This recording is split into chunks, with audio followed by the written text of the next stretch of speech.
몸은 어른인데 감정은 5살 아이에 머물러 있는 사람들. 우리는 주변에서 그런 어른 아이들을 너무나 자주 만납니다. 사소한 말 한마디에 발끈하며 목소리를 높이고 자기 뜻대로 되지 않으면 주변을 공포 분위기로 몰아넣죠. 그들은 말합니다. 내가 원래 뒤끝은 없어. 혹은 성격이 불같아서 그래. 그런데 이상하지 않나요? 뒤끝이 없다는 사람이 왜 그리 자주 폭발하는 걸까요? 성격이 불같다는 게 자랑인 걸까요? 오늘 저는 이 말 뒤에 숨겨진 심리를 완전히 해부해 드리겠습니다. 이 영상 2가지 이유로 끝까지 보셔야 합니다. 첫째, 당신 주변의 그 사람을 이해하고 현명하게 대처하는 법을 알게 됩니다. 둘째, 혹시 나도 그런 사람은 아닐까 하는 용기 있는 질문을 스스로에게 던질 수 있게 됩니다. 이 2번째 이유가 사실 훨씬 중요합니다. 우리 뇌 안에는 2개의 아주 중요한 영역이 있습니다. 먼저 전전두엽입니다. 이마 바로 뒤에 있는 이 영역은 판단, 계획, 감정 조절을 담당합니다. 말하자면 뇌의 CEO입니다. 이 CEO가 작동할 때 우리는 화가 나도 참고 상황을 보고 말을 고르고 나중을 생각해서 지금 참는 결정을 내립니다. 2번째는 편도체입니다. 뇌의 깊은 곳에 아몬드 모양으로 자리 잡은 이 구조물은 공포와 위협을 감지하는 경보 시스템입니다. 위험 신호가 들어오면 불과 밀리세컨드, 즉 1000분의 1초 안에 반응합니다. 1995년 심리학자 다니엘 골먼은 그의 책 감성지능에서 편도체 하이제킹이라는 개념을 처음 명명했습니다. 하이제킹, 즉 납치라는 표현을 쓴 이유가 있습니다. 말 그대로 감정이 이성을 납치해버리는 현상이기 때문입니다. 이게 어떻게 일어나냐면 평소에는 외부 자극이 들어왔을 때 신호가 전전두엽을 거쳐서 편도체로 갑니다. CEO가 먼저 판단하고 그 다음에 경보 시스템이 작동하는 순서입니다. 그런데 강한 위협이나 분노의 자극이 들어왔을 때는 이 순서가 뒤집힙니다. 편도체가 전전두엽을 완전히 건너뛰고 먼저 반응해버리는 겁니다. 그 결과 CEO가 자리를 비웁니다. 감정만 남고 이성은 사라집니다.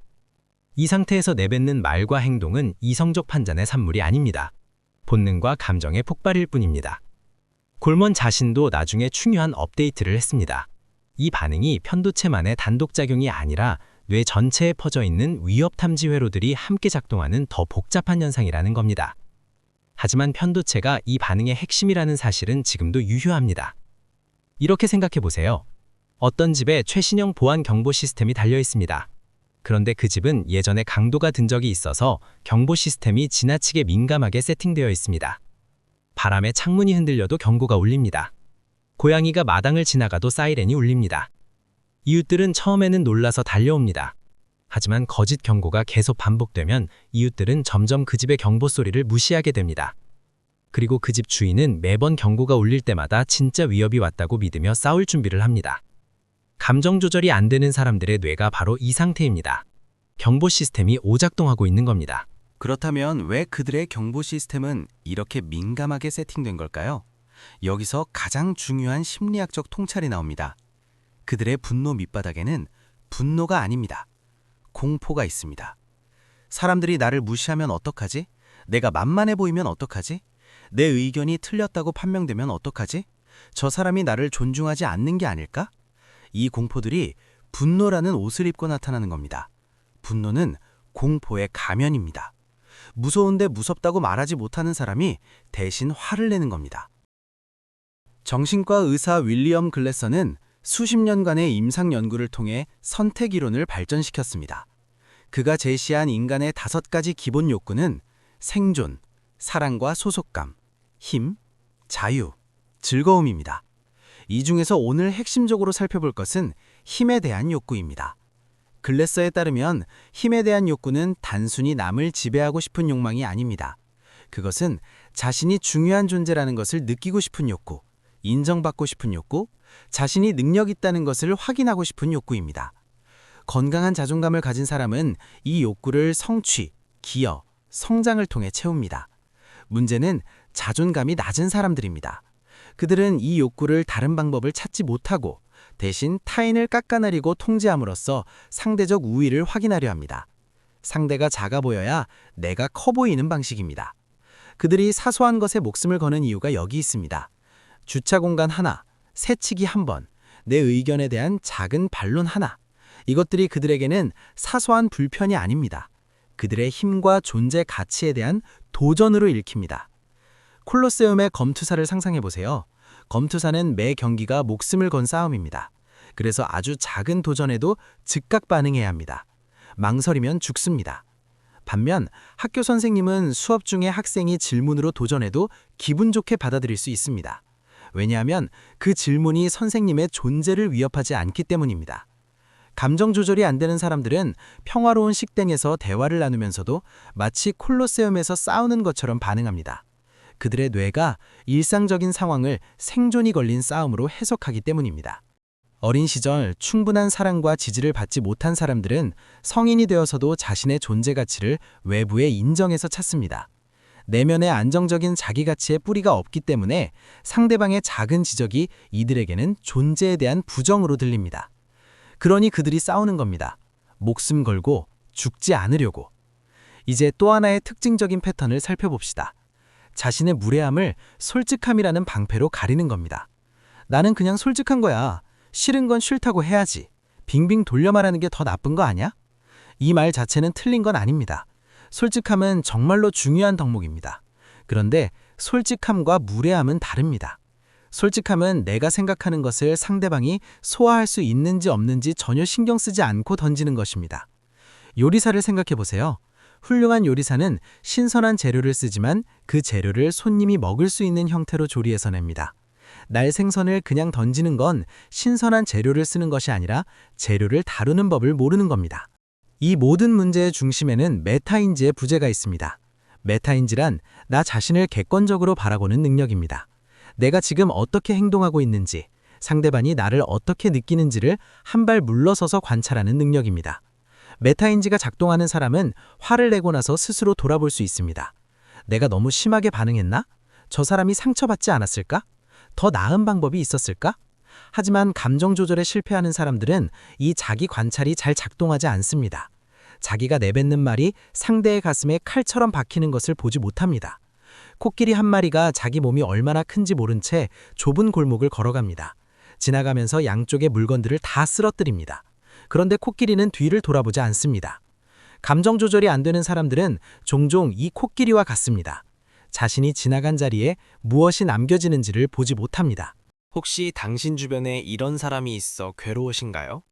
그렇다면 아주 중요한 사실을 먼저 받아들여야 합니다.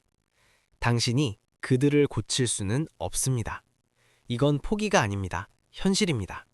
그들은 스스로가 문제가 있다는 것을 인정하지 않습니다. 당신이 아무리 노력해도 그들이 변할 준비가 되어 있지 않다면 당신의 노력은 공허하게 사라집니다. 많은 분들이 이런 사람을 만나면 공감해주고 달래주고 이해해주려 합니다. 착한 마음에서 나오는 행동이지만 심리학적으로는 역효과를 낳을 수 있습니다. 행동심리학에는 강화라는 개념이 있습니다. 어떤 행동 뒤에 원하는 결과가 따라오면 그 행동은 반복됩니다. 감정 조절을 못하는 사람이 폭발했을 때 주변이 급하게 달려와 달래주고 원하는 것을 들어준다면 그 사람의 뇌는 이것을 학습합니다. 내가 화를 내니까 사람들이 내 말을 들어주네. 화를 내면 원하는 것을 얻을 수 있어. 이 학습이 반복되면 그 사람의 폭발 패턴은 강화됩니다. 선의로 한 행동이 결과적으로 그 행동을 더 강하게 만들어버린 겁니다. 대신 당신에게 필요한 것은 단호한 경계선입니다. 지금 소리를 지르시면 더 이상 대화할 수 없습니다.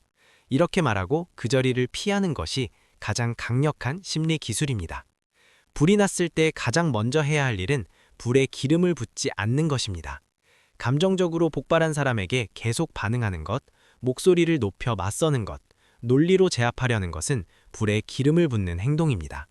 가장 현명한 대응은 조용하고 단호하게 그 자리를 벗어나는 것입니다. 불에서 산소를 차단하듯 폭발에서 반응을 차단하는 겁니다. 직장 상사나 동료가 이런 경우라면 상황이 더 복잡합니다. 이때 사용할 수 있는 구체적인 방법이 있습니다. 폭발이 시작되면 감정에 대한 말은 하지 않습니다. 대신 사실과 절차로 대화의 방향을 바꿉니다. 지금 이 부분을 제가 다시 정리해서 보여드리겠습니다. 혹은 잠깐 확인이 필요한 것이 있어서 자리를 비우겠습니다. 와 같은 말로 물리적 거리를 만드세요. 그리고 반드시 기억하세요. 그 사람의 분노는 당신 때문이 아닙니다. 그 사람 안에 오래된 경보 시스템 때문입니다. 당신은 그 경보 시스템의 빌미가 되었을 뿐이지 원인이 아닙니다. 자, 이제 이 영상을 보면서 마음이 불편해진 분들께 이야기하겠습니다. 만약 이 영상을 보며 혹시 내 이야기인가 싶어 뜨끔했다면 당신은 희망이 있습니다. 진심으로 하는 말입니다. 메타인지가 작동하기 시작했다는 증거이기 때문입니다. 그 불편함을 도망치지 마세요. 그 불편함이 변화의 시작입니다. 감정 조절이 어렵다는 건 의지력이 부족해서가 아닙니다. 뇌의 특정 회로가 오랫동안 다른 방식으로 작동해왔기 때문입니다. 그리고 다행인 것은 뇌는 훈련 가능하다는 사실입니다. 신경과학에서는 이것을 신경가소성이라고 부릅니다. 뇌는 평생에 걸쳐 변화할 수 있습니다. 지금부터 당장 오늘부터 할 수 있는 3가지를 드리겠습니다. 첫 번째, 6초 멈춤입니다. 분노가 치밀어 오를 때 딱 6초만 기다려보세요. 왜 6초냐고요? 편도체가 활성화되면 우리 몸에는 아드레날린과 코르티솔 같은 스트레스 호르몬이 분비됩니다. 그리고 이 호르몬들이 몸에 퍼지는데 약 6초가 걸립니다.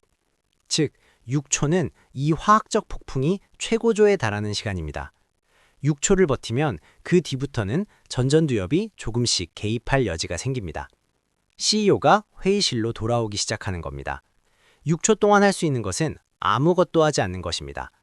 심호흡 한번, 눈을 감는 것, 잠시 자리를 피하는 것. 이것으로 충분합니다. 처음에는 6초가 6시간처럼 느껴질 겁니다. 그만큼 그 충동이 강하다는 뜻입니다. 하지만 그 6초를 반복적으로 경험할수록 뇌는 새로운 패턴을 학습합니다.